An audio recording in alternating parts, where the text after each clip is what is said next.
Okay students, today we will start with transient stability analysis।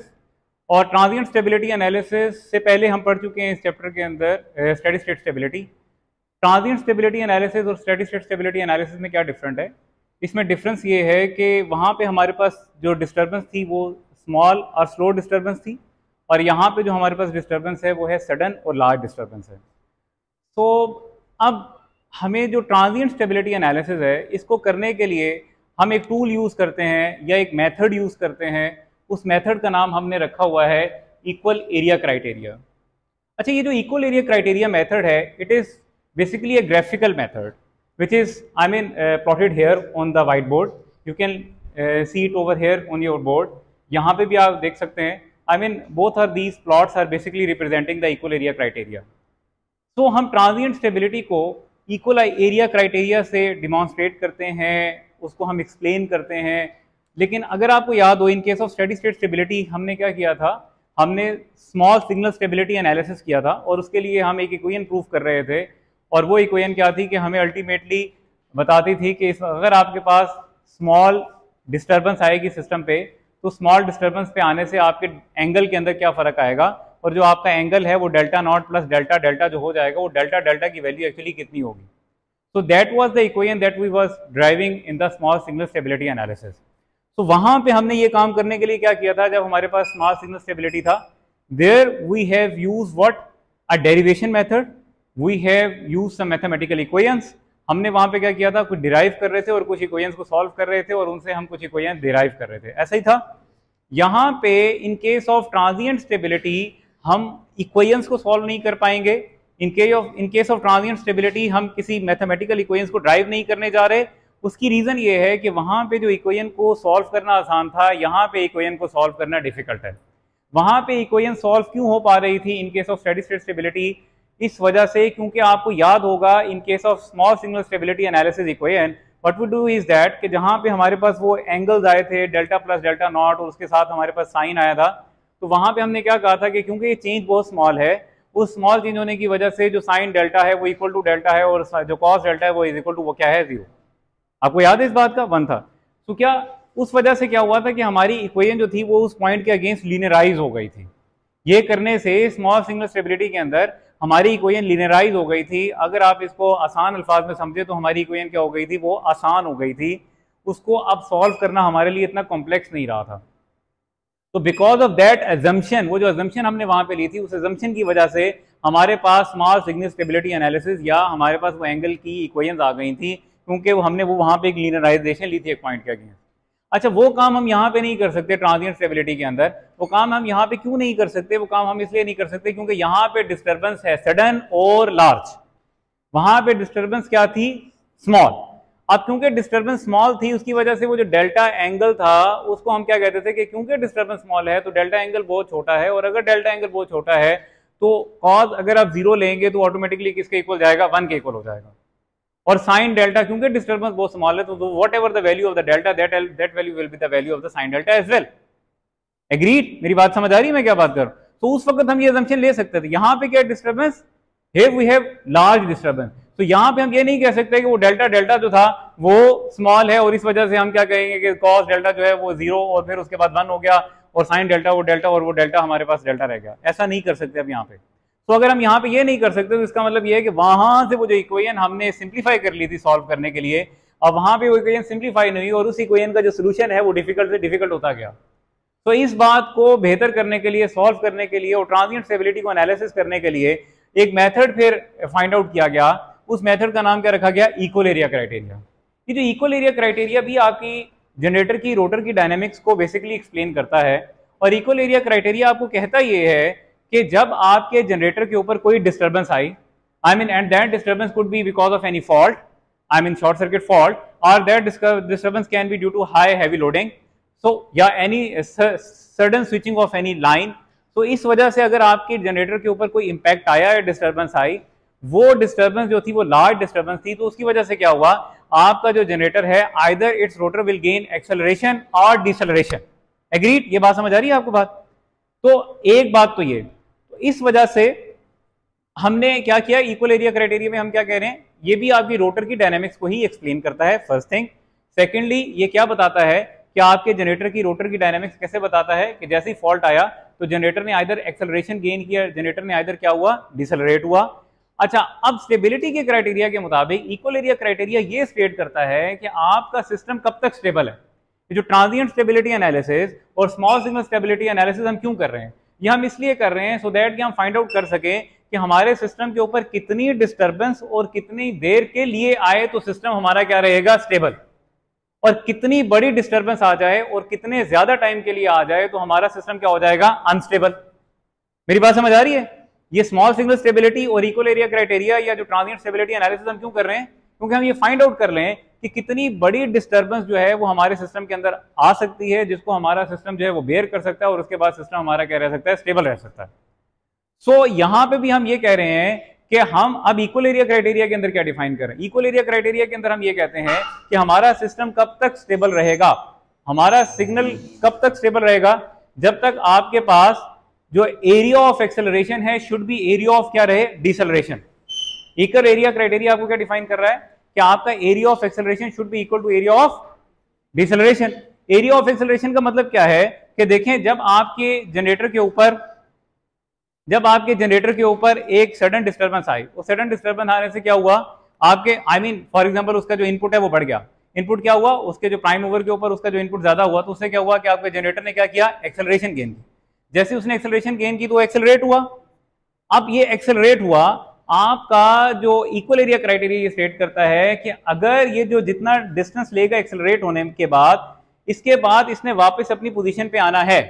अगर ये अपनी वापस पोजीशन पे आ जाता है, यानी कि जितना एक्सेलरेट होता है और उतना ही डिसेलरेट होता है और उसके बाद ये अपनी सिंक्रोनस फ्रीक्वेंसी दोबारा अचीव कर लेता है, तो ऐसे सिनेरियो के अंदर हम क्या कहेंगे कि आपका जो सिस्टम है वो उसके अंदर कौन सी स्टेबिलिटी है, वो ट्रांजिएंट स्टेबिलिटी के साथ कोप कर रहा है।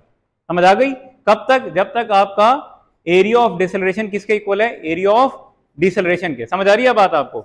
Equal area criteria as the name indicates, equal area criteria, कि जब तक आपका एरिया ऑफ एक्सेलरेशन किसके इक्वल रहेगा, एरिया ऑफ डिसेलरेशन के, आपका सिस्टम स्टेबल रहेगा। जैसे ही आपका एरिया ऑफ डिसेलरेशन जो है वो एरिया ऑफ एक्सेलरेशन से ज्यादा हो जाएगा तो आपका सिस्टम क्या हो जाएगा, ऑटोमेटिकली क्या हो जाएगा, अनस्टेबल हो जाएगा। तो ये मैंने यहां पे बता दिया। देखें, A1 if A1 is said to be area of acceleration, so this A2 should be equal to A1, then your system will remain in stable mode. Otherwise, if your A2 is more than your A1, so automatically your system will collapse and it will go into the instability, continuously instability. तो यहाँ पे अभी जो हम students कर रहे हैं equal area criteria को समझने के लिए, ये तो मैंने आपको बताया कि A1 should be equal to A2, how, और वो कैसे नजर आएगा आपको। इसको समझने के लिए हमने एक यहाँ पे फिगर ड्रॉ की है, वो जो आपके इस बोर्ड पे ये सामने है। इस फिगर को हम बेस बना के समझेंगे कि कैसे अभी जो मैं बात कर रहा हूँ कि एरिया ऑफ एक्सेलरेशन को एरिया ऑफ एक्सेलरेशन 2 के इक्वल रहना चाहिए, एक बात ये, तो ये हम यहाँ से समझेंगे इस फिगर से। अच्छा, सेकेंडली, जब ये हम काम कर रहे हैं तो उस वक्त हम ये सपोज कर रहे हैं कि हम इस वक्त जो जनरेटर है उसका डैम्पिंग इफेक्ट कंसिडर नहीं कर रहे। क्या कंसिडर नहीं कर रहे? जनरेटर का डैम्पिंग इफेक्ट कंसिडर नहीं कर रहे। अगर जनरेटर का डैम्पिंग इफेक्ट हो, जो कि रियल टाइम में होता है, तो उससे क्या होता है कि जो आपकी सस्टेन्ड ऑसिलेशन है वो नहीं रहती, क्योंकि जैसे ही आपकी डिस्टर्बेंस आती है उस डिस्टर्बेंस को क्या करता है, वो जो डैम्पर वाइंडिंग्स हैं वो उसको अपोज करती हैं और आपके जनरेटर को एज सुन एज पॉसिबल दोबारा स्टेबिलिटी की तरफ लेकर आती हैं। तो अगर उसके अंदर डैम्पर वाइंडिंग नहीं है आपके जनरेटर के अंदर, तो जो ऑसिलेशन आपके जनरेटर के अंदर आएंगी they will sustain in the system, और आपका जो जनरेटर है वो ऐसे टू एंड फ्रो मूव करता रहेगा, यानी कि जनरेटर कभी एक्सेलरेट करेगा, कभी क्या करेगा, डिसेलरेट करेगा। ये कैसे एक्सेलरेट करेगा और कैसे डिसेलरेट करेगा, तो ये मैं आपको कहां से बताऊंगा, ये मैं अभी आपको यहाँ पे बताऊंगा कि देखें ये एक्सेलरेट हुआ और ये डिसेलरेट हुआ, और किस वजह से एक्सेलरेट हुआ और किस वजह से डिसेलरेट हुआ, ये भी आपको अभी पता चल जाएगा। लेकिन अभी हम अज्यूम क्या कर रहे हैं कि यहाँ पे कौन सी वाइंडिंग नहीं है, डैम्पर वाइंडिंग नहीं है। आपका जो रियल सिस्टम्स होते हैं उनके अंदर डैम्पर वाइंडिंग होती है, और damper winding with in its scope, और उसकी जितना भी उसके अंदर कैपेसिटी होती है वो अपनी कैपेसिटी के मुताबिक दे ट्राई देयर वेल कि ये जो ऑसिलेशंस आई हैं इनको रोकें और आपके सिस्टम को किसी नए पॉइंट के ऊपर क्या कर दें, स्टेबल कर दें। ठीक हो गई बात? अब हम स्टार्ट करते हैं यहाँ से। ये एक पी और एंगल की कर्व है। ये कौन सी कर्व है? पी एंगल कर्व है। ये जो पी एंगल कर्व है बेसिकली किस इक्वेशन की कर्व है? बेसिकली ये पावर एंगल कर्व है। This is what curve? ये कौन सी कर्व है? हमने एक बार बात कर चुके हैं, ये कौन सी कर्व है? This is power angle curve. अच्छा, पावर एंगल कर्व आपको पता है कहां से आती है? पावर एंगल इक्वेशन से आती है। और पावर एंगल इक्वेशन कौन सी है? आपको याद होगा, power angle equation is basically PE is equal to EV sin delta divided by x. Very good. So you know well कि आपको पता है कि ये जो इक्वेशन है बेसिकली इस इक्वेशन को हमने यहाँ पे क्या किया है, ड्रॉ किया है। हमने यहाँ पे वेरियस वैल्यूज ऑफ एंगल की चेंज की, एंगल की वेरियस वैल्यूज चेंज की। तो क्या हुआ, अगर आप देखें कि ई वी और एक्स की वैल्यू जो थी वो तो हमने क्या सपोज की, they are constant. However we are changing the value of angle from 0 to pi. We have change the value of angle lambda from 0 to pi. So what happen is that from 0 to pi by 2 or 0 to, I mean here I will write it here, 0 to pi by 2,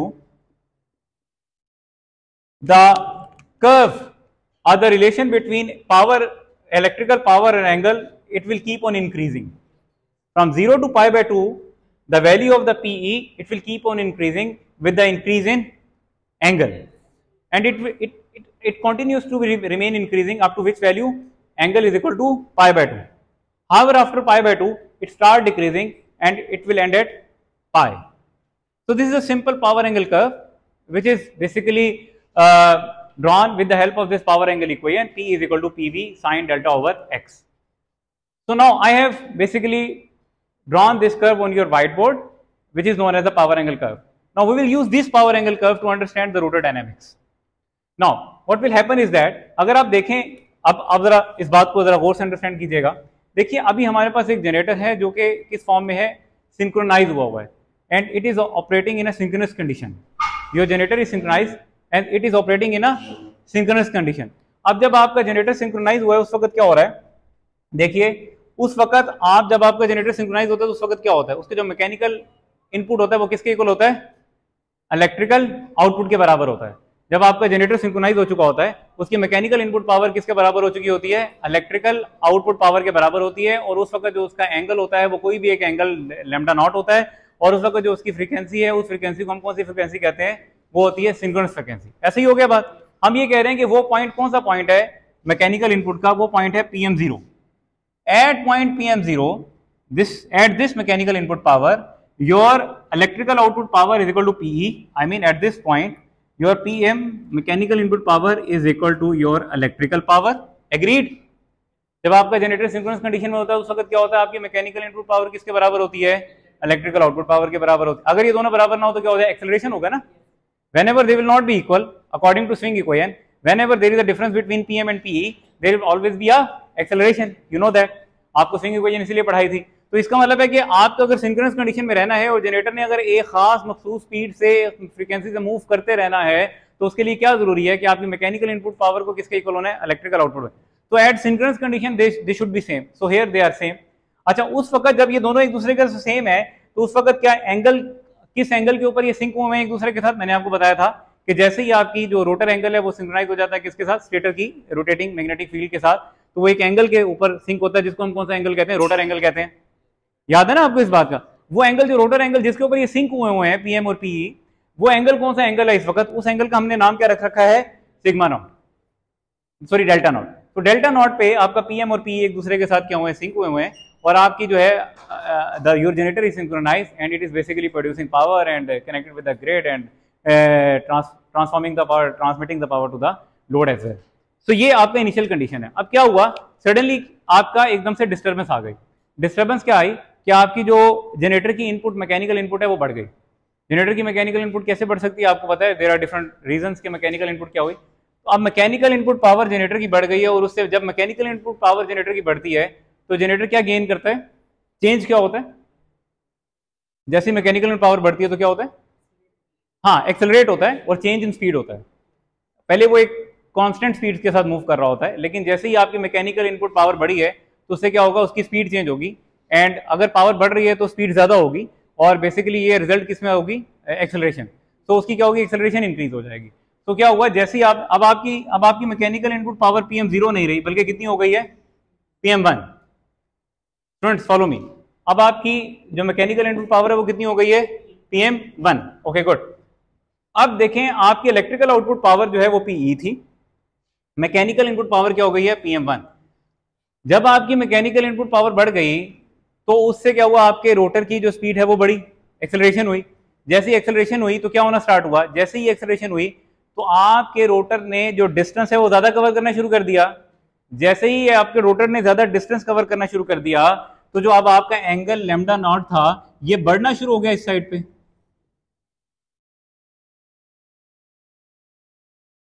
agreed, समझ आ रही है आपको बात? देखिए ना, आपका rotor तेजी से मूव करना शुरू हुआ। अगर जैसे आपका कोई लीनियर मोशन हो कि अगर फॉर एग्जांपल दो बसेस जा रही हैं, एक बस उसमें से एक्सेलरेट हो गई, जो बस एक्सेलरेट हो गई है अब वो ज्यादा तेजी से आगे जाएगी। अगर वो तेजी से आगे जा रही है तो इस वक्त वो ज्यादा डिस्टेंस कवर करना शुरू हो गई ना। इसी तरह अगर आपका रोटेशनल मोशन है और आपका रोटर जो है वो मूव कर रहा है, और जब आपका रोटर मूव कर रहा है तो अगर तेजी से एक्सेलरेट, तो इसका मतलब है कि आप उसने ज्यादा एंगल का डिस्टेंस कवर करना शुरू कर दिया, ज्यादा एंगल लेगा वो। तो इस वजह से आपका क्या इंक्रीज होना शुरू हो गया है, उसकी एक्सेलरेशन की वजह से क्या इंक्रीज होना शुरू हुआ, distance, angular distance which is angle. तो क्या उसका एंगल बढ़ा। जैसे ही एंगल बढ़ना स्टार्ट हुआ तो उससे क्या होता है, अगर एंगल बढ़ना शुरू हो जाए तो क्या होना शुरू हो जाता है, ज्यादा पावर। इस एंगल के इंक्रीज होने से क्या होना स्टार्ट हो गया, इस एंगल के इंक्रीज होने की वजह से आपके इलेक्ट्रिकल आउटपुट ज्यादा होना शुरू हो गए। एग्रीड? तो क्या हुआ, जैसे आपका एंगल यहां पे बढ़ना स्टार्ट हुआ, उसकी एक्सेलरेशन गेन होने की वजह से इलेक्ट्रिकल आउटपुट की वैल्यू जो पहले PM0 पे PE था, वो अब आपका क्योंकि मैकेनिकल इनपुट PM1 हो गया है, उससे आपका एंगल बढ़ रहा है। इसकी वजह से आपकी जो है, जैसे जैसे आपका एंगल इंक्रीज कर रहा है, ऐसे ऐसे यहां पे आपकी क्या होगी, पावर की वैल्यू इंक्रीज करेगी। एग्रीड? समझ आ गई आपको बात? पावर की वैल्यू इंक्रीज करे। कौन सी पावर की वैल्यू इंक्रीज कर रही है एंगल के इंक्रीज होने से? हाँ हाँ, अच्छा। अब क्या हुआ कि एक ऐसा पॉइंट आ गया जब एंगल की वैल्यू इतनी इंक्रीज कर गई, क्योंकि जितनी ज्यादा मैकेनिकल इनपुट आपने बढ़ाई उसके मुताबिक उतना एंगल बढ़ गया, और जब वो एंगल बढ़ गया तो एट पॉइंट 2 यहां पे जब आपका एंगल पहुंच गया, जब आपकी रोटर की पोजीशन ये हो गई, एंगल यहां पे आ गया आपका, उस वक्त क्या हुआ, आपकी मैकेनिकल इनपुट पावर जो कि बढ़ी हुई है PM1 है, इसके बराबर कौन हो गया, P। एग्रीड? समझ आ रही है आपको बात? देखे ना, जब आपने मैकेनिकल इनपुट पावर बढ़ाई तो उससे क्या बढ़ा, आपका बेसिकली एक्सेलरेशन इंक्रीज हुई। जब उससे एक्सेलरेशन इंक्रीज हुई तो उससे क्या हुआ, आपका एंगल इंक्रीज हुआ। एंगल इंक्रीज होने से क्या हुआ, उसकी इलेक्ट्रिकल आउटपुट पावर इंक्रीज। और एक वक्त ऐसा आया, एक पॉइंट ऐसा आया जिसको हमने कौन सा कहा, पॉइंट 2। इस पॉइंट के ऊपर आपका वो एंगल अचीव हो गया जिसके ऊपर आपकी जो मैकेनिकल इनपुट पावर बढ़ी हुई थी, इलेक्ट्रिकल आउटपुट पावर उसके क्या हो गई, इक्वल। समझ आ गई बात? अब इस पॉइंट के ऊपर आप नोट कीजिएगा, try to understand this thing. इस पॉइंट के ऊपर जहां पे अब आपकी इलेक्ट्रिकल आउटपुट जो पावर है वो आपकी मैकेनिकल इनपुट पावर के बराबर हो गई है, और आपका जो रोटर है उसने क्या गेन कर रखा है, एक्सेलरेशन। ऐसे ही है। तो वो जो एक्सेलरेशन आपने गेन कर रखी है इस वक्त, अब होगा क्या, अब आप देखिएगा, अब मेरी बात जरा गौर से सुनिएगा। हमारे पास दो बसेस जा रही हैं, जरा गौर से देखिएगा। ये बस इससे पीछे थी थोड़ी सी, ये बस इससे थोड़ा सा पीछे थी। इस बस से हुआ क्या कि मैंने कहा कि इस बस को कहा कि भाई ये बस नंबर B जो है, इसको कहा कि आपने इस बस को कैच करना है जो आपसे आगे जा रही है। इस बस को कैच करने के लिए, क्योंकि ये बस जो थी अब आपका मैकेनिकल इनपुट बन चुका, इसको कैच करने के लिए आपकी दूसरी बस आ रही है। अब ये क्या करेगी, अगर इसने इसको कैच करना है, for example it is going at the speed of 100 kilometre per our, the bus that is going ahead, ये किस स्पीड से जा रही है इस वक्त, 100 किलोमीटर। ये जो पीछे वाली बस है, अगर ये 100 किलोमीटर से ही चलती रहे, ये भी 100 से जाए और ये 100 से जाए, तो दोनों सेम डिस्टेंस एक दूसरे के दरमियान मेंटेन करेंगे। लेकिन अगर इसने इसको कैच करना है तो इसको क्या करना है, एक्सेलरेट होना है। एग्रीड? मेरी बात समझ आ रही है? अगर दोनों 100 से जाएंगे तो सेम डिस्टेंस मेंटेन करेंगे, लेकिन अगर इसने इसको कैच करना है तो हमें क्या करना है, इसको एक्सेलरेट करना है more than 100 kilometre per our. तो हमने फॉर एग्जांपल कह दिया कि हमने अगर इसको कैच करना है तो हमने इसको एक्सेलरेट कर दिया कितना, 120 किलोमीटर पर आवर। एग्रीड? अब इसकी स्पीड हमने कितनी कर दी है, 1, हमने इसको एक्सेलरेट किया कितना, 120 किलोमीटर पर आवर हमने इसको एक्सेलरेट किया। अच्छा, ये भागती भागती बस जो है रनिंग फास्ट, और एक ऐसा पॉइंट आया after half hour, after 15 minutes, क्या हुआ कि ये 100 से जा रहा था और ये 120 से जा रहा था, तो कुछ देर के बाद क्या हुआ, दोनों एक दूसरे के बराबर आ गए। एग्रीड? समझ आ गई बात? ऐसे ही हुआ। अच्छा, अब ये दोनों एक दूसरे के बराबर तो आ गए हैं। इसकी स्पीड इस वक्त कितनी है, 120 किलोमीटर पर आवर। इसकी स्पीड कितनी है, 100 किलोमीटर पर आवर। अब ये जो 120 किलोमीटर पर आवर है, अच्छा सिंक्रोनस स्पीड आपकी कितनी है, 100 किलोमीटर पर आवर। आपकी सिंक्रोनस स्पीड कितनी है, ये जब इसके साथ आया, जब ये वाली बस इसके साथ पहुंची, ये तो 100 किलोमीटर पे ही जा रही थी, लेकिन ये इसको कैच करने पे 120 पे आई, तो जब ये इसके पास आ गई 120 पे, तो अब ये सिंक्रोनस स्पीड के ऊपर तो नहीं है ना, ये किस स्पीड पे है, सुपर सिंक्रोनस स्पीड पे। किस पे है, क्योंकि सुपर सिंक्रोनस का मतलब क्या है कि आपकी सिंक्रोनस स्पीड से ज्यादा स्पीड के ऊपर जा रही है इस वक्त। एग्रीड? अच्छा, अब क्या होगा, सुनिएगा, ये बस अब एक रोटेशनल मोशन के साथ जा रही है। ये ऐसा नहीं होता है कि आपने बस के ऊपर ये 100 पे पहुंचा तो आपने एग्जैक्ट उस वक्त जाके ब्रेक अप्लाई किया और ये 100 बराबर हो गया, ऐसा तो नहीं होता। अगर ड्राइवर इसको अभी भी ब्रेक अप्लाई करना स्टार्ट करे इसके बाद, I mean it is going on a relatively high speed, अगर ड्राइवर इसको अभी भी ब्रेक अप्लाई करना स्टार्ट करे तो it will take some time to come again on 100 kilometre per hour. Agreed, मेरी बात समझ आ गई। लेकिन ये अगर 100 किलोमीटर पर आवर पे भी आगे जाके ले आएगा ड्राइवर इसे, तो ये दोनों फिर दोबारा डिस्टेंस मेंटेन करेंगे दूसरे के साथ। इसका मतलब है कि ड्राइवर को अब दोबारा इसके साथ बराबर आने के लिए क्या करना पड़ेगा, डिसलरेट करना पड़ेगा, और इतना डिसलरेट करना पड़ेगा कि कुछ देर के बाद दोनों फिर दोबारा बराबर हो। मेरी बात समझ आई मैंने क्या बात की? देखिए अगर ये 120 पे आ गई और ये 100 पे आ गई है, अब ये इसको क्रॉस करेगी। ऐसा ही है, अगर इसने इसके साथ चलना है तो क्या करना है, अब इसे डिसलरेट करना है, वापस किस पे आना है, 100 पे आना है। लेकिन जब तक ये 100 पे आएगी तो उस वक्त ये आगे निकल चुकी होगी ना। आई मीन ऐसा तो नहीं होगा जैसे ही वो 120 पे आई तो ड्राइवर ने ब्रेक अप्लाई किया and it will stop here, no, ऐसा तो नहीं होगा। क्या होगा, ड्राइवर इसके ऊपर ब्रेक अप्लाई करना शुरू, जैसे ही ब्रेक अप्लाई करेगा तो जो आपकी एक्सेलरेशन है वो पहले 120 से गिरकर हो सकता है 118 हो, फिर हो सकता है थोड़ा कम 115 पे जाए, 110 पे हो, 100 हो जाए, 90 हो जाए। अगर 100 पे भी रहेगी तो फिर क्या होगा, फिर दोबारा दोनों एक दूसरे का डिस्टेंस मेंटेन करेंगे। इसका मतलब है कि इसको इसके साथ दोबारा आने के लिए क्या करना पड़ेगा, 100 से थोड़ा कम एक्सेलरेट यानी कि डिसलरेट होना। एग्रीड, मेरी बात समझ आ रही है? सो क्या होगा, यही आपके साथ यहां पे होगा। देखिएगा यहां पे, जरा इस बात को समझिएगा, यहां पे आपके जैसे ही आपने रोटर के ऊपर क्या अप्लाई किया, मैकेनिकल इनपुट पावर, उसने क्या किया, एक्सेलरेशन गेन की और उसने तेजी से घूम स्टार्ट करना शुरू किया। उससे क्या हुआ, एंगल, यानी कि उसका एंगल इंक्रीज करने से क्या हुआ, इलेक्ट्रिकल पावर आउटपुट भी ज्यादा हुई। अब यहां पे पहुंचे, अब आपका जो रोटर है यानी कि जो एंगल है वो, अब आपकी जो स्पीड है जनरेटर की या डेल्टा के साथ, जब आप इस पॉइंट पे पहुंचे 2 पे, अब आपने देखा आपकी इलेक्ट्रिकल आउटपुट यानी कि इलेक्ट्रिकल आउटपुट और मैकेनिकल आउटपुट तो बराबर हो गए हैं। इलेक्ट्रिकल आउटपुट और मैकेनिकल आउटपुट तो क्या हो गए हैं, इक्वल हो गए हैं इस जगह।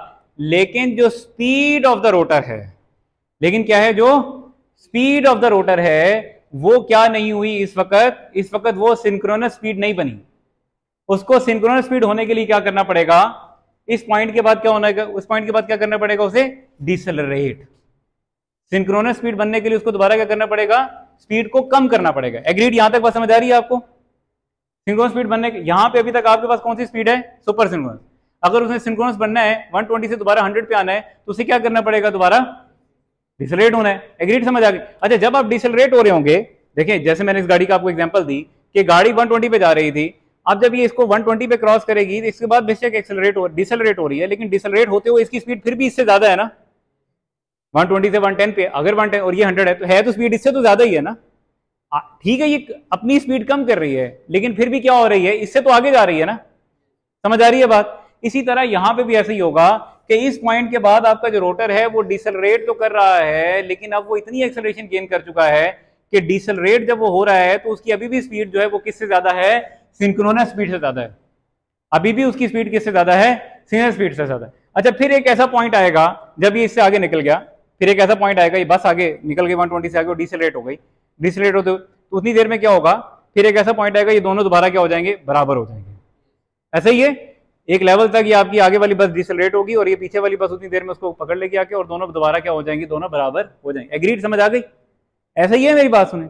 एग्रीड, क्या हुआ यहां पे भी यही होगा कि यहां पे क्या हुआ, डिसलरेट हुआ और डिसलरेट होता होता एक पॉइंट आया, पॉइंट नंबर 4। इस 4 के ऊपर आगे क्या हुआ कि आपकी क्या हुआ, इस पॉइंट 4 के ऊपर आपकी जो मैकेनिकल 4 पॉइंट पे हमने क्या कहा, ये देखिए आपने यहां तक एक्सेलरेशन गेन की थी, इस 4 पॉइंट के ऊपर हमने क्या कहा, हमने ये कहा कि जो इस वक्त हमारी इलेक्ट्रिकल आउटपुट पावर है वो किसके बराबर, सॉरी हमारी जो स्पीड है, क्या हो गया, हमारी जो स्पीड है वो बराबर हो गई है, स्पीड बराबर हो गई है इस वक्त क्या बराबर हो गई है, स्पीड बराबर हो गई है। लेकिन जब हम यहां पे पहुंचे, अगर आप कर्व के ऊपर देखें, इस जगह पे जब हम पहुंचे तो हमें क्या समझ आ रही है, इस वक्त इलेक्ट्रिकल आउटपुट पावर ज्यादा है किससे, PM1 से। ये देखिएगा, ये एक्सेलरेशन किसकी वजह से आई थी, PM1 की वजह से आई थी। एग्रीड?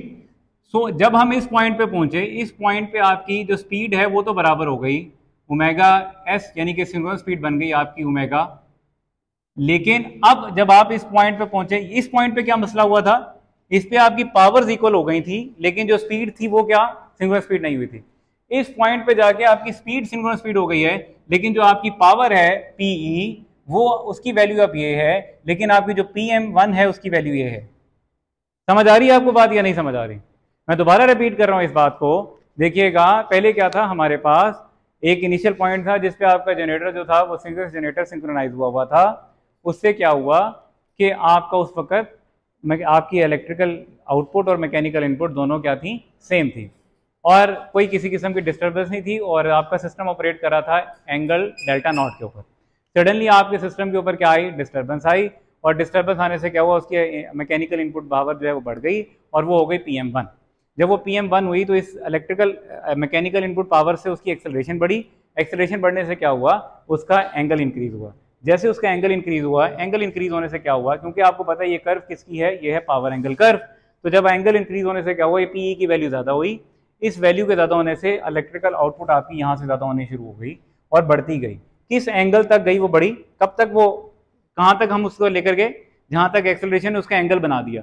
एक्सेलरेशन ने कहाँ तक उसका एंगल बना दिया, यहाँ पे डेल्टा1 तक। डेल्टा1 तक जब हम पहुंचे तो क्या हुआ, हमने इतनी एक्सेलरेशन गेन कर ली डेल्टा1 तक कि अब हमारी जो इलेक्ट्रिकल आउटपुट है वो किसके बराबर हो गई है, मैकेनिकल इनपुट के बराबर। ऐसे हो गया, लेकिन इस डेल्टा1 के ऊपर हमारी इलेक्ट्रिकल आउटपुट पावर और मैकेनिकल इनपुट पावर तो बराबर हो गई, लेकिन हमारी जो स्पीड थी वो सिंक्रोनस स्पीड नहीं रही, बल्कि कौन सी हो गई है, सुपर सिंक्रोनस स्पीड।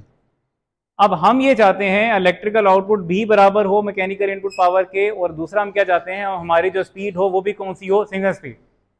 दो कंडीशन है स्टेबिलिटी गेन करने के लिए, क्या, मैकेनिकल इनपुट पावर और इलेक्ट्रिकल आउटपुट दोनों बराबर होनी चाहिए, स्पीड आपकी कौन सी होनी चाहिए, सिंगल स्पीड। यहाँ पे आके आपने एक क्राइटेरिया तो मीट कर लिया, दूसरा नहीं हो। यहाँ पे आके कौन सा मीट हुआ था, पावर्स बराबर हो गई थी, स्पीड सिंक्रोनस बनी थी। जब आप डिसलरेट होते होते होते यहाँ पे पहुंचे तो यहाँ पे क्या हुआ, यहाँ पे आपने सिंक्रोनस स्पीड तो अचीव कर ली, लेकिन अब आपकी इलेक्ट्रिकल आउटपुट पावर क्या है, ज्यादा है किससे, मैकेनिकल इनपुट पावर से। समझ आ रही है आपको बात। अब क्या होगा, अगर इलेक्ट्रिकल आउटपुट पावर ज्यादा हो जाए मैकेनिकल इनपुट पावर से, तो फिर जनरेटर आपका क्या करता है, मैकेनिकल ज्यादा हो इलेक्ट्रिकल से तो जनरेटर क्या करता है, एक्सेलरेट। इलेक्ट्रिकल ज्यादा हो जाए मैकेनिकल से, डिसलरेट। अब आपका जनरेटर क्या करेगा, डिसलरेट करेगा। अब आपकी जो फ्रीक्वेंसी है या जो आपकी स्पीड है वो अब सुपर सिंक्रोनस नहीं रहेगी, बल्कि कौन सी हो जाएगी, सब सिंक्रोनस। अब कौन सी हो जाएगी, सब सिंक्रोनस। क्यों, क्योंकि देखिए यहाँ पे आपके पास सिंक्रोनस स्पीड है, जब आपकी स्पीड सिंक्रोनस स्पीड से कम होगी तो उस स्पीड को हम क्या कहेंगे, सब। पहले आपका जो रोटर है वो इस साइड पे मूव कर रहा था, यहाँ यहाँ यहाँ यहाँ, अब आपका जो रोटर है वो यहाँ यहाँ वापसी की तरफ मूव करेगा। समझ आ रही है आपको बात। अब क्या होगा, जब आपकी स्पीड कम हो गई, अब जब आपकी स्पीड कम हो गई है, देखिएगा जब स्पीड कम हुई तो उससे क्या हुआ, अब आपकी सिंक्रोनस स्पीड से भी कम स्पीड हो गई है, यानी कि रोटर ने अब वापस आना स्टार्ट कर दिया। स्पीड किससे कम हो गई है, सिंक्रोनस स्पीड से भी कम हो गई है, तो रोटर ने क्या शुरू कर दिया है, पावर एंगल कर्व के ऊपर वापस आना शुरू कर दिया, यानी कि उसकी इलेक्ट्रिकल आउटपुट पावर क्या होना शुरू हो गई है, कम होना स्टार्ट हो गई है। तो देखें यहां से ये कब तक कम होती जाएगी, इसकी स्पीड, सिंक्रोनस स्पीड कम होती जाएगी कब तक, जब तक आपकी जो इलेक्ट्रिकल आउटपुट पावर है वो बराबर नहीं हो जाती किसके, मैकेनिकल इनपुट पावर के। सही है। इस पॉइंट 2 के ऊपर आप दोबारा देखिएगा, इस पॉइंट 2 के ऊपर जो आपके इलेक्ट्रिकल आउटपुट पावर है वो इक्वल हो गई है दोबारा किसके, मैकेनिकल इनपुट पावर।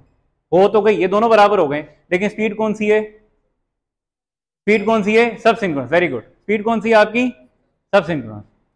अभी कौन सी स्पीड नहीं है, सिंक्रोनस स्पीड नहीं है। हमें कौन सी स्पीड चाहिए, वापसी पे आपके पास स्पीड कम हो रही है, जाते हुए आपके पास स्पीड क्या हो रही है। अब इस पॉइंट के बाद अगर आप देखें, यहां पे अब आपके पास स्पीड क्या हो गई है, स्टूडेंट्स देखें, यहां पे इस पॉइंट पे आपके पास स्पीड हो गई है सब सिंक्रोनस, यानी कि सिंक्रोनस स्पीड से बहुत कम। एग्रीड, समझ आ गई है। लेकिन यहां पे आपके पास क्या हो गया, PM इज इक्वल टू क्या हो गया है, PE हो गया। एग्रीड, वापसी पे। अब इस पॉइंट के बाद अगर हम फर्दर, आपका डेल्टा एंगल रिड्यूस होगा, यानी कि पहले आप इस साइड पे मूव कर रहे थे, जब आप एक्सेलरेट कर रहे थे एंगल इस साइड पे बढ़ रहा था, अब जब आप डिसलरेट कर रहे हैं तो एंगल की वैल्यू क्या हो रही है, कम हो रही है। अब जब फर्दर आप इस पॉइंट से फर्दर और डिसलरेट करेंगे, आपका एंगल और कम होगा, तो फिर क्या होगा, आपकी मैकेनिकल जो पावर है वो ज्यादा हो जाएगी किससे, आपके इलेक्ट्रिकल आउटपुट से। ऐसा ही है, क्या होगा, मैकेनिकल पावर किससे ज्यादा हो जाएगी, इलेक्ट्रिकल आउटपुट से। अच्छा, मैकेनिकल पावर ज्यादा होगी इलेक्ट्रिकल आउटपुट से, तो क्या होगा, आपका जो रोटर क्या करना शुरू हो जाएगा, एक्सेलरेट। रोटर क्या हो जाएगा शुरू आपका करना, एक्सेलरेट। अब आपका रोटर अगर एक्सेलरेट कर रहा है तो उससे क्या होगा, देखिएगा फॉर एग्जांपल वो डिसलरेट हो गया। आपको हमने बात की थी कि आपकी जो सिंक्रोनस स्पीड है वो कितनी है, 100 किलोमीटर पर आवर। अब वो सब सिंक्रोनस स्पीड के अंदर कहां पे जा चुका था, 40 किलोमीटर पर आवर पे, कम स्पीड पे काम कर रहा था ना। ऐसे ही है, अब अगर हम दोबारा उसको एक्सेलरेट करना शुरू करते हैं तो एक्सेलरेट होते होते, अब उसकी एक्सेलरेट तो हो रहा है, लेकिन उसको अचीव करते करते आई मीन वो जब तक उसने पहुंचना है 100 किलोमीटर पर आवर पे, तो उस वक्त तक भी उसकी जो स्पीड होगी वो सिंक्रोनस स्पीड तो नहीं होगी। 100 आपने उसको एक्सेलरेशन दे दी, देखें यहाँ पे हमने उसको, इसके बाद उसने क्या शुरू हो जाएगा, एक्सेलरेट होना स्टार्ट हो जाएगा, लेकिन अभी भी उसकी स्पीड कौन सी नहीं है, सिंक्रोनस स्पीड नहीं है, अभी भी उसकी सिंक्रोनस स्पीड नहीं है। तो फिर क्या होगा, आपका ये एंगल फर्दर और कम होगा और आप इस पॉइंट पे पहुंच जाएंगे। आपका एंगल फर्दर कम होगा और कम करते करते जितना आप एक्सेलरेट हुए थे उतना ही दोबारा आप क्या कर देंगे, एंड पे जाके यहां से वापसी पे डिसेलरेट हुए थे और यहां तक आप दोबारा एक्सेलरेट करेंगे। समझ आ रही है आपको बात? तो इस तरह आपका जाते हुए ये एरिया ऑफ एक्सेलरेशन था, ये एरिया ऑफ डिसेलरेशन था, वापसी पे ये एरिया ऑफ डिसेलरेशन था और ये एरिया ऑफ आपका एक्सेलरेशन था। अब आपको हो सकता है इस बात की समझ ना आ रही हो, मैं दोबारा रिपीट कर रहा हूं इस बात को इसलिए कि आप ये सोच रहे हो कि सर ये कह रहे हैं कि यहाँ पे पीएम और पीई जो था वो दोनों इक्वल हो गया, एग्रीड, यहाँ पे आपकी जो फ्रीक्वेंसी है वो सब सिंक्रोनस है, सिंक्रोनस नहीं हुई, कम है। इसके बाद आपके जो रोटर है उसने एक्सेलरेट होना स्टार्ट कर दिया है, सर ये भी कह रहे हैं, लेकिन एक्सेलरेट होने के बावजूद भी जो इनका एंगल है वो कम होता ही क्यों जा रहा है, और जो आपकी इलेक्ट्रिकल पावर है वो भी कम क्यों होती जा रही है? हो सकता है ये आपके माइंड में क्वेश्चन आ रहा हो। So now I am answering that question which may be arising in your mind. इसकी वजह यह है, दोबारा बस की एग्जांपल ले लें, देखें आपकी ये बस जा रही है 100 किलोमीटर सिंक्रोनस स्पीड, अब ये बस जा रही है किसके ऊपर, 100 किलोमीटर पर आवर पे, एग्रीड। ये वाली जो है कहां पे चली गई है इस वक्त, सब सिंक्रोनस मोड के अंदर कहां पे पहुंच गई है, 40 किलोमीटर पर आवर पे। अब ये एक दूसरे से एक डिस्टेंस पे ट्रेवल कर रहे हैं, दोनों साथ से जा, मतलब, और ये जब तक 40 पे और ये 100 पे, इन दोनों के दरमियान डिस्टेंस जो है वो बढ़ता ही चला जाएगा। मेरी बात समझ आ रही है? ये 100 पे और ये 40 पे है, दोनों मूव कर रहे हैं, और जैसे जैसे मूव करते जाएंगे, अगर इन दोनों के पास अभी इस टाइम पे डिस्टेंस ये, थोड़ी देर के बाद इनका डिस्टेंस ये होगा, कुछ देर के बाद डिस्टेंस ये होगा, कुछ देर के बाद डिस्टेंस ये होगा, और ये लाजमी सी बात है, नेचुरली हमेशा आगे ही रहेगी ये वाली बस, एग्रीड। समझ आ रही है? अब ऐसा हुआ कि हमने ये कहा कि एट पॉइंट PM1 ये 40 और ये 100 पे ही जा रहा था, लेकिन PM1 पे क्या हुआ, जो आपका PM1 के ऊपर आपका P और PM1 बराबर हो गया, और अगर इसके बाद फर्दर आपका एंगल रिड्यूस हुआ तो आपका जो PM1 है उस वो एक्सेलरेशन गेन हो जाएगी। इस पॉइंट के बाद क्या होगी, आपकी एक्सेलरेशन गेन। अच्छा, एक्सेलरेशन भी तो ऐसे गेन नहीं होती ना, देखिए आप गाड़ी को भी एक्सेलरेट करना स्टार्ट करते हैं, अगर आपने कभी कार ड्राइव की हो तो ऐसा नहीं होता कि 0-1 का मोड होता है कि गाड़ी को आपने ऐसे किया, अभी वो 40 पे जा रही थी तो स्विच करके 120 पे चली जाए, ऐसा नहीं होता। बल्कि जैसे ही आप यू विल अप्लाई पैडल तो क्या होगा, it will first go to 50, then it will go to 60, then it will go to 70, maybe 80, 90 and 100. Agreed? समझ आ रही है आपको बात? It will accelerate, but it will accelerate steadily. अच्छा, ये एक्सेलरेट कर रही है, ये एक्सेलरेट कर रही है गाड़ी, हम इसे कह रहे हैं एक्सेलरेट, देखो, लेकिन ये एक्सेलरेट 40 से 50 पे गई, लेकिन 50 जो एक्सेलरेशन की वैल्यू है वो 100 से तो अभी भी कम है ना। जरा बात को अंडरस्टैंड कीजिएगा, ये 50 जो उसने एक्सेलरेट करना स्टार्ट कर दिया, इसने एक्सेलरेट करके 40 की बजाय अब कितना हो गया इसकी वैल्यू, लेकिन किससे कम है, दोनों जा रहे हैं। अभी बताएं, ये दोनों एक ही रोड पर ट्रेवल कर रहे हैं, इन दोनों के दरमियान अभी भी डिस्टेंस बढ़ेगा या कम होगा या बराबर रहेगा, बढ़ेगा, क्योंकि 50 जो है, ठीक है इसने एक्सेलरेट करना स्टार्ट किया है, लेकिन इसने एक्सेलरेट किस वैल्यू पे करना स्टार्ट किया, अभी 50 पे गई है, इवन इसकी 60 भी हो जाएगी तो इन दोनों के दरमियान डिस्टेंस बढ़ता ही चला जाएगा। Yes, rate of change of distance in दोनों के दरमियान जो हो रहा है वो कम हो जाएगा, लेकिन यस, इन दोनों के दरमियान डिस्टेंस फिर भी क्या होगा, बढ़ेगा। मेरी बात समझ आ रही है? इसी तरह आप जब तक ये दोनों बराबर नहीं हो जाते, 100 पे भी आ जाती है ये, तो फिर क्या होगा, इन दोनों के दरमियान rate of change of distance तो कम हो जाएगा, नहीं होगा उसके बाद, लेकिन क्या है कि ये इसको फिर भी कैच नहीं कर पाएगी ये वाली गाड़ी इसे, क्योंकि इससे ऑलरेडी आगे थी। तो अगर इसने इसको कैच करना है तो फिर क्या करना पड़ेगा, इसको कैच करने के लिए इसको एक्सेलरेट दोबारा करना पड़ेगा। मेरी बात समझ आ रही है स्टूडेंट्स? तो ये फिनोमेना यहाँ पे आया कि यहाँ पे देखें आपका PM और जो PE है, both of them they become equal, लेकिन जब क्योंकि आपका रोटर जो था वो डिसेलरेट हो रहा था, और डिसेलरेट होते हुए उसकी जो फ्रीक्वेंसी इस वक्त थी वो कौन थी, सब सिंक्रोनस फ्रीक्वेंसी थी। कौन सी फ्रीक्वेंसी थी उसकी, यानी कि सिंक्रोनस फ्रीक्वेंसी से भी कम थी उसकी फ्रीक्वेंसी। अब जब वो PM इक्वल टू PM हो तो गया, लेकिन अभी उसकी फ्रीक्वेंसी कौन सी है, सिंक्रोनस से भी कम है, उसने क्या करनी है, उसको किसके बराबर करनी है, सिंक्रोनस के, इसके बराबर। इस पॉइंट के बाद क्या होता है, इससे फर्दर अगर आप नीचे आते हैं तो आपकी PM की वैल्यू ज्यादा होती है किससे, PE से। इस पॉइंट के बाद PM की वैल्यू तो PE से ज्यादा होगी, एग्रीड। जैसे ही ज्यादा हुई तो आपके रोटर ने क्या करना शुरू कर दिया, एक्सेलरेट, लेकिन वो एक्सेलरेट करेगा तो सही, लेकिन कुछ देर के बाद उसकी जो फ्रीक्वेंसी है वो सिंक्रोनस फ्रीक्वेंसी दोबारा बनेगी ना, तो कुछ देर के बाद, कुछ टाइम के बाद वो जो डिस्टेंस कवर हुआ, उस टाइम का जो डिस्टेंस था वापसी पे हमने उसे कहा कि वो Δ1 से लेकर Δ0 था। और इस पॉइंट के ऊपर आके जब पीएम, ये जो पॉइंट आपका इनिशियल पॉइंट है, इस पॉइंट के ऊपर आके क्या हुआ, दोबारा उसकी जो आपकी स्पीड थी या फ्रीक्वेंसी थी वो क्या हो गई, दोबारा सिंक्रोनस स्पीड बन गई है। अब ये सिंक्रोनस स्पीड तो बन गई है, दोबारा जरा गौर से सुनिएगा। अब हम किस पॉइंट पे आ गए हैं, पीएम 0 के ऊपर आ गए। यहाँ पे आपकी जो स्पीड हो गई है वो कौन सी हो गई है, सिंक्रोनस स्पीड हो गई है। लेकिन अभी मैकेनिकल इनपुट कितनी है, मैकेनिकल इनपुट कितना है इस वक्त, PM1। मैकेनिकल इनपुट इस वक्त कितना है, PM0 तो नहीं है ना। डिस्टर्बेंस आने के बाद हमने मैकेनिकल इनपुट कितना कर दिए, मैकेनिकल इनपुट PM1 है। यानी कि आप जब PM0 पॉइंट पे आए तो आपके पास जो इलेक्ट्रिकल स्पीड है वो बराबर हो गई है मैकेनिकल स्पीड के बराबर। यानी कि आपकी दोनों फ्रीक्वेंसी जो है वो बराबर हो गई हैं। लेकिन आपका मैकेनिकल इनपुट पावर और इलेक्ट्रिकल आउटपुट पावर अभी भी बराबर नहीं है, क्योंकि मैकेनिकल इनपुट पावर इस वक्त कितना है, PM1, और इलेक्ट्रिकल आउटपुट पावर इस वक्त कितना है, PE0। लेकिन आपकी जो दोनों सिंक्रोनस स्पीड है वो क्या हो गई, वो मैच कर गई है। अब इस वक्त जब आप पहुंचे तो आपने देखा, ओहो क्या कि हमारी सिंक्रोनस स्पीड तो मैच कर रही हैं, लेकिन हमारा जो मैकेनिकल इनपुट पावर है वो क्या ज्यादा है। जैसे उसको ये दोबारा फील होगा तो दोबारा आपका रोटर क्या करेगा, एक्सेलरेट, दोबारा एक्सेलरेट करके यहां तक पहुंचेगा, फिर दोबारा वापस आएगा, and your generator will continuously in that mode and this will be known as sustained oscillation.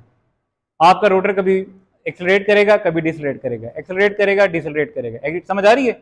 ये जो ऑसिलेशन बनी है ये बेसिकली क्यों बनती है, क्योंकि अगर आपके सिस्टम के ऊपर कोई ट्रांजिएंट आए, उस ट्रांजिएंट आने से क्या होता है, वो इंपैक्ट आपके जनरेटर के ऊपर आता है। और जनरेटर के ऊपर इंपैक्ट किस तरह से आता है, वो इस तरह से आता है कि उसका जो रोटर है वो अपनी ऑसिलेशन स्टार्ट कर देता है, और अगर ये ऑसिलेशंस बड़ी हो जाएं तो naturally it will damage your generator.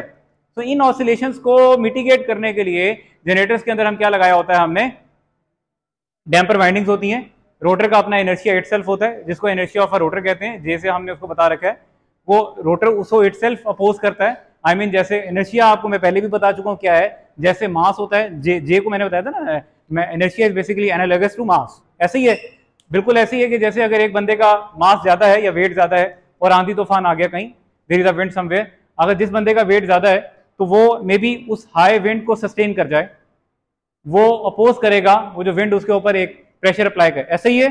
और अगर किसी और कोई एक और शख्स है जिसका मास कम है या वेट कम है और वो खड़ा है विंड के अंदर, तो may be it is possible, जैसे अभी आल्टो और सिविक के साथ हुआ, तो आई मीन हाई विंड थी, आपकी छोटी गाड़ी वो उड़ती हुई गई, और जो बड़ी गाड़ियां थी मे बी उनको अफेक्ट तो हुआ, लेकिन वो अपनी जगह I mean they remain there.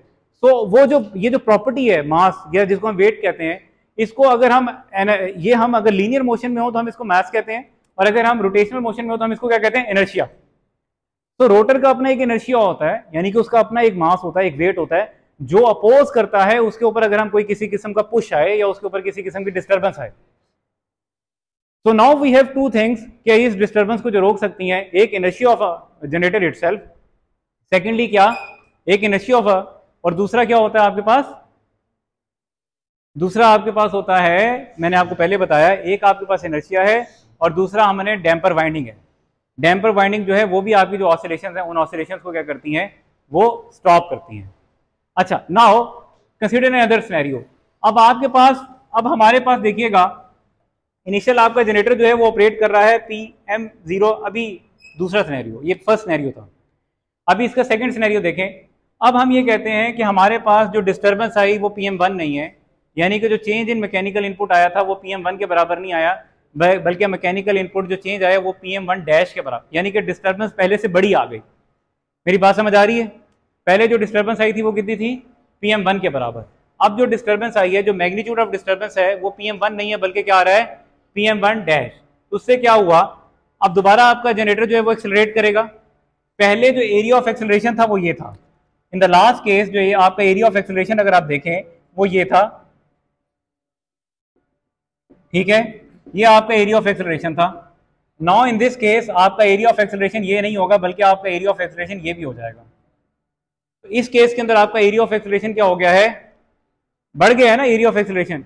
अगर आपका एरिया ऑफ एक्सेलरेशन ज्यादा होगा तो आपको पता है कि आपका अगर ज्यादा एरिया ऑफ एक्सेलरेशन है तो for ensuring the stability of a system आपका एरिया ऑफ डिसलेशन भी क्या होना चाहिए, ज्यादा। सही है। तो इसी वजह से अगर लास्ट टाइम आपका जो जनरेटर था वो यहाँ पे जाके कर रहा था, देखिएगा अगर आपका जनरेटर लास्ट टाइम यहाँ पे जाके, हमने 4 पे रखा था ना, तो यहाँ पे एरिया ऑफ एक्सेलरेशन ये आ रहा था और एरिया ऑफ डिसलेशन आपका ये आ रहा था लास्ट टाइम नीचे तक। ऐसे ही है, एग्रीड। तो इस दफा आपका अगर एरिया ऑफ एक्सेलरेशन जो है वो यहां तक जाएगा तो एरिया ऑफ डिसेलरेशन को भी बढ़ना चाहिए। मेरी बात समझ आ रही है मैं क्या बात कर रहा हूं? अगर एरिया ऑफ एक्सेलरेशन इस दफा ज्यादा हुआ तो एरिया ऑफ डिसेलरेशन भी ज्यादा होना चाहिए, सही। अब आपके पास मैकेनिकल इनपुट इस वक्त ज्यादा आया, उससे आपने रोटर ने ज्यादा गेन किया। जब ज्यादा उसने एनर्जी गेन की, वो कितनी है? इस पहले लास्ट में PM1 था, इस दफा कितना हुआ? PM1 dash. अब इसकी PM1 डैश आने की वजह से इस वक्त जो चेंज इन एंगल आया, last time change in angle कितना था? Δ1। इस दफा चेंज इन एंगल कितना हो जाएगा? Δ1 डैश। Δ1 डैश होने की वजह से लास्ट टाइम जो आपके पास PE पावर आई थी PM1 के ऊपर PE थी, इस दफा जो पावर आ रही है आपके पास, क्योंकि एंगल की वैल्यू बढ़ गई यहाँ से, अगर एंगल की वैल्यू ज्यादा होगी तो इलेक्ट्रिकल आउटपुट पावर भी ज्यादा हो जाएगी, तो वो कितनी हो जाएगी? PE1 हो जाएगा। इस पॉइंट तक आपके रोटर ने क्या किया था? एक्सेलरेट। इस पॉइंट के बाद आपको पता है कि आपकी इलेक्ट्रिकल आउटपुट पावर आपकी मैकेनिकल इनपुट पावर के बराबर हो गई है, लेकिन आपकी जो सिंक्रोनस फ्रीक्वेंसी है वो क्या हो रहा है? सिंक्रोनस स्पीड आपकी सेम नहीं हुई, यानी कि आपकी जो स्पीड है वो कौन सी नहीं है इस वक्त? सिंक्रोनस स्पीड नहीं बनी। क्यों नहीं बनी? क्योंकि आपको पता था ड्यूरिंग द एक्सेलरेशन आपकी स्पीड जो है वो क्या हो चुकी है? Super synchronous. अब इसको दोबारा सिंक्रोनस करने के लिए क्या जरूरी है? यहां से यहां तक हम इसको क्या करें? डिसेलरेट करें। ऑटोमेटिकली डिसेलरेट होगा। क्यों डिसेलरेट होगा? क्योंकि इस पॉइंट के बाद आपकी मैकेनिकल इनपुट पावर कम रह जाएगी और आपकी इलेक्ट्रिकल आउटपुट पावर क्या होती रहेगी? ज्यादा होगी। तो आपका यहां से लेके यहां तक उसने क्या किया? अब यहां तक डिसेलरेट नहीं होगा, बल्कि अब आपका एरिया ऑफ डिसेलरेशन कहां तक जाएगा? 0.5 तक। देखे ना, लास्ट टाइम आपका डिसेलरेशन 4 तक हुई थी। अगर आपकी डिस्टर्बेंस क्या, इस दफा डिसेलरेशन एरिया बढ़ना चाहिए ना, तो डिसेलरेशन एरिया बढ़कर कहां तक हुआ? अब आपका अब कहां तक डिसेलरेट होगा? यहां तक डिसेलरेट होगा, ये बढ़ गया। इसी तरह जब आप यहां पे पहुंचे 0.5 के ऊपर, इसी तरह जब आप 0.5 के ऊपर पहुंचे तो क्या हुआ स्टूडेंट्स? जब आप 5 के ऊपर पहुंचे तो आपको पता चला कि इस वक्त आपका जो इलेक्ट्रिकल आउटपुट पावर है वो बराबर हो गई है किसके? जब आप 5 के पे आए तो आपके पास इलेक्ट्रिकल आउटपुट पावर किसके बराबर हो गई है? मैकेनिकल इनपुट के। देख रहे हैं मेरी बात, समझ रहे हैं? इलेक्ट्रिकल आउटपुट पावर क्या हो गई है? बराबर हो गई है मैकेनिकल इनपुट के। लास्ट टाइम क्या हुआ था? जब हम 4 पे पहुंचे तो क्या हुआ था? इलेक्ट्रिकल आउटपुट पावर ज्यादा हो गई थी मैकेनिकल इनपुट से। जब इलेक्ट्रिकल आउटपुट पावर ज्यादा हुई थी मैकेनिकल इनपुट से, तो आपके जनरेटर ने क्या किया था? डिसेलरेट किया था। ये एक ऐसा पॉइंट आ गया है जहां पे आपकी इलेक्ट्रिकल आउटपुट पावर क्या हो गई है? मतलब आपने यहां तक डिसेलरेट किया। जब आपने डिसेलरेट किया तो आपने देखा कि इस वक्त मेरी मैकेनिकल इनपुट पावर कितनी है? आपने देखा कि यार इस दफा मैकेनिकल इनपुट पावर तो PM1 डैश है। यानी कि अब आपका सिस्टम क्या हो जाएगा? यहां से देखें एरिया ऑफ एक्सेलरेशन गेन किया, यहां से आपका एरिया ऑफ डिसेलरेशन किया। एग्रीड? अब ये एक ऐसा पॉइंट है, ये एक ऐसा पॉइंट है जब आपकी मैकेनिकल इनपुट पावर दोबारा, ये एक ऐसा पॉइंट बन गया जहां पे आपका दोबारा रोटर ने क्या अचीव कर लिया है?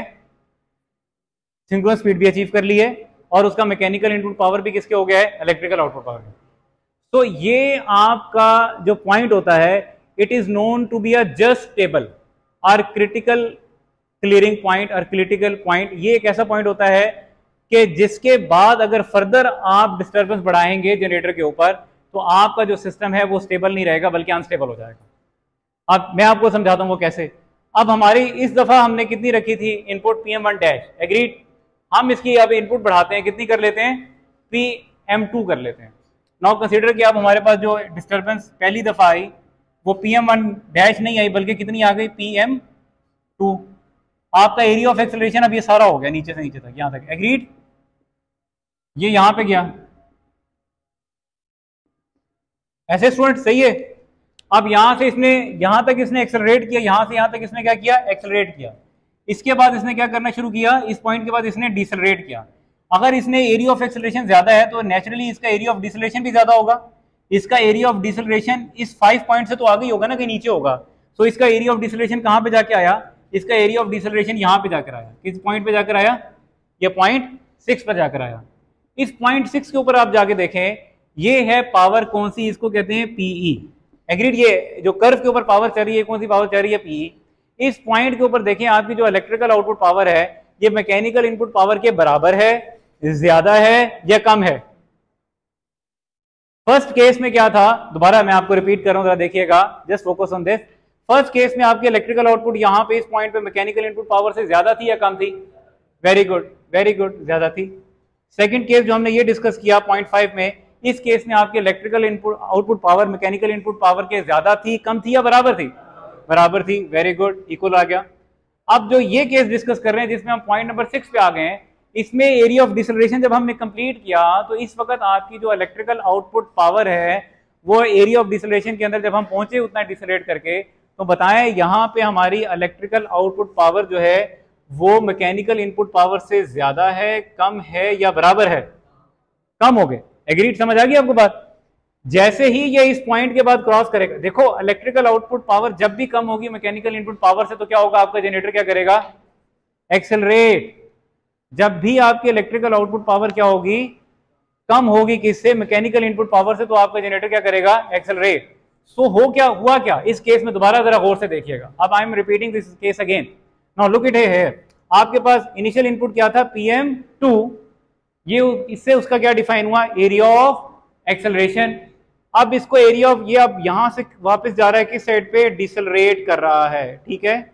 और इसको डिसलरेट करने के लिए, अगर इतना एक्सेलरेट करने के लिए एरिया चाहिए था इसे यहां से यहां तक, तो इसको डिसलरेट करने के लिए भी इतना ही एरिया चाहिए, ऑलमोस्ट यहां तक। मेरी बात समझ आ गई?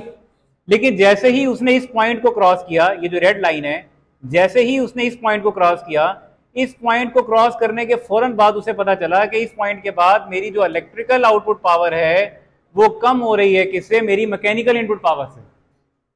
जैसे ही इस पॉइंट के ऊपर उसे ये रिवील हुआ कि मेरी इलेक्ट्रिकल आउटपुट पावर अब कम हो रही है, हाँ मैं उसकी तरफ जा रहा हूँ। कहाँ पे जा रहा हूँ? डिसलरेशन की तरफ जा रहा हूँ। लेकिन जैसे ही मैंने ये पॉइंट क्रॉस किया तो मेरी इलेक्ट्रिकल आउटपुट पावर जो हो रही है वो कम हो रही है। किससे? मैकेनिकल इनपुट पावर से। सो व्हाट, उसने दोबारा ये करना शुरू कर दिया। बजाय इसके कि वो यहां से इसके बाद यहां तक डिसलरेट करता, उसने इसके बाद क्या 0.5, इस पॉइंट के बाद उसने क्या करना शुरू कर दिया? एक्सेलरेट। सो क्या हुआ? अब आपका जनरेटर, हम क्या चाहते थे? जनरेटर एक्सेलरेट करे, जितना एरिया वो एक्सेलरेट होने मिले उतना ही वो क्या करे? डिसलरेट करे, तो हमारा जनरेटर क्या रहेगा? स्टेबल। लेकिन यहां पे क्या हुआ कि हमारे जनरेटर ने एक्सेलरेट करने के लिए एरिया लिया, जब वो डिसलरेट होने की तरफ गया तो उसको वो एरिया पूरा नहीं मिला। उस एरिया का पूरा होने से पहले ही क्या हुआ कि उसने दोबारा क्या शुरू कर दिया? एक्सेलरेट होना। इसका मतलब ये हुआ कि अब आपका जनरेटर हमेशा क्या करेगा? एक्सेलरेटेड मोड में रहेगा। और अगर आपका जनरेटर एक्सेलरेटेड मोड में रहेगा तो इसका मतलब ये हुआ कि आपका जो जनरेटर है क्या हो गया है? अनस्टेबल। आपका जनरेटर क्या हो गया है? अनस्टेबल। तो ये आपको जो बात बताई, ये किसने बताई? This is basically defined y equal area criteria, जो आपको समझाता है कि जो आपका जनरेटर है वो अगर ट्रांजिएंट स्टेबिलिटी एनालिसिस में हम उसको एनालाइज करना चाहते हैं तो हम उसको इस क्राइटेरिया से एनालाइज करते हैं, और वो कौन सा पॉइंट होता है जिसके बाद ये क्या हो जाता है? जिसके बाद ये अनस्टेबल हो जाता है। एग्रीड? अब हम यहाँ पे 2 पॉइंट्स हैं जो कि डिफाइन करते हैं। Right it on your books और कॉपीज। आप ये लिख लें कि हमारे पास किसी भी, अब आपको यहाँ से क्या पता चला कि अगर आपने देखना है कि सिस्टम को स्टेबिलिटी को असेस करना है तो ये सिस्टम कितना स्टेबल है, या देखना चाहते हैं कि इसके अंदर स्टेबिलिटी का कितना वो है, तो हम कैसे असेस कर सकते हैं? हमारे पास 2 चीजें हैं। एक ये कि किस पॉइंट के ऊपर वो स्टेबल है, पहली चीज ये। पहला क्या कि किस पॉइंट के ऊपर वो स्टेबल है, और दूसरा ये कि उसके ऊपर डिस्टर्बेंस कितनी बड़ी है। पहला ये कि किस पॉइंट के ऊपर वो स्टेबल है, और दूसरा ये कि वो डिस्टर्बेंस उसके ऊपर कितनी बड़ी है। किस पॉइंट के ऊपर स्टेबल का मतलब क्या है? किस पॉइंट ऊपर स्टेबल का मतलब ये है कि देखिएगा यहाँ पे आपके पास, यहाँ पे देखिएगा आपके पास क्या है, देखिए PM is equal to PE है। अभी अगर यहाँ पे डिस्टर्बेंस PM1 आई है, यहाँ पे अगर फॉर एग्जांपल डिस्टर्बेंस PM1 आई है तो वो यहाँ तक पहुंची है। अगर आपका इनिशियल पॉइंट ऑफ सिंक्रोनाइजेशन क्या होता है? ये होता PM is equal to PE, यहाँ पे होता, सही है। और यहाँ पे डिस्टर्बेंस दोबारा आती तो आपका यही PM1 डिस्टर्बेंस यहाँ पे ना आती बल्कि यहाँ तक आती। मेरी बात समझ आ रही है या नहीं? मैं आपको दोबारा एक्सप्लेन करता हूँ ये बात। देखिएगा, ये हमारे पास इनिशियल जो पॉइंट है वो ये है PM0 is equal to PE। यहाँ पे जो हमारे पास इनिशियल पॉइंट है वो कौन सा है? स्टेबिलिटी का, जो हमारे जिसके ऊपर आपका सिस्टम सिंक्रोनाइज हुआ था, PM is equal to PE। अभी इसके ऊपर फॉर एग्जांपल इस वक्त वैल्यू थी, PM की वैल्यू मैं कहता हूँ एग्जांपल लें 10 थी। इसके ऊपर डिस्टर्बेंस आई 20 की। डिस्टर्बेंस कितनी आई है? तो ये कितना बन गया? 30 बन गया। इस वक्त कितना बन गया? 30। एग्रीड? अब अगर आपका इनिशियल पॉइंट ऑफ सिंक्रोनाइजेशन ही 20 होता और उसके ऊपर डिस्टर्बेंस भी 20 की आती तो अब आपकी वैल्यू क्या हो जाती? 40। PM1 की वैल्यू क्या हो जाती? 40। सो ये एक्सेलरेशन यहां तक होती और फिर डिसलेरेशन यहां तक होती।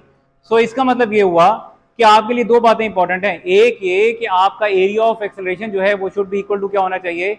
एरिया ऑफ डिसलेरेशन के। सेकंड ये कि आपका इनिशियल ऑपरेटिंग पॉइंट क्या है। थर्ड ये कि आपका डिस्टर्बेंस कितनी बड़ी है। अगर आपका पॉइंट ऑफ इनिशियल सिंक्रोनाइजेशन जो है वो आपका कहीं दूर होगा तो फिर भी आपका जो सिस्टम है लेस स्टेबल होगा। अगर आपका डिस्टर्बेंस बड़ी होगी तो फिर भी आपका सिस्टम जो है वो लेस स्टेबल होगा।